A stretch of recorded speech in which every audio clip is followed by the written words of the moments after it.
Hi అబ్బా! దేవుడన్నా అయ్యో పాపమని వదిలేస్తాడేమో గాని, కర్మ మాత్రం అస్సలు వదిలిపెట్టదంట.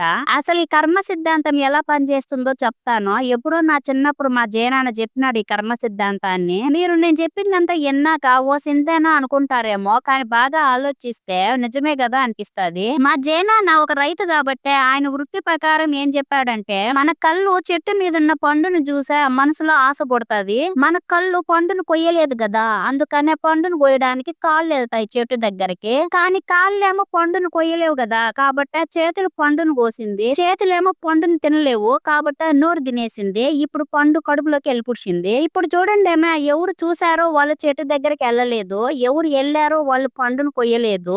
ఎవరు కోసారో వాళ్ళు తినలేదు. ఎవరు తిన్నారో వాళ్ళు ఉంచుకోలేదు.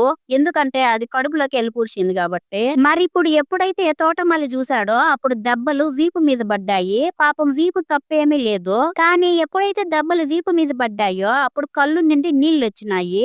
కళ్ళు నుండే నీళ్లెందుకొచ్చినాయిరా అంటే అందరికంటే ముందు పండును చూసింది కళ్ళే గాబట్టి. కర్మ సిద్ధాంతం అంటే ఇదే అంట. అర్థం కాకపోతే వీడియోను మళ్ళీ ఒకసారి చూడండి.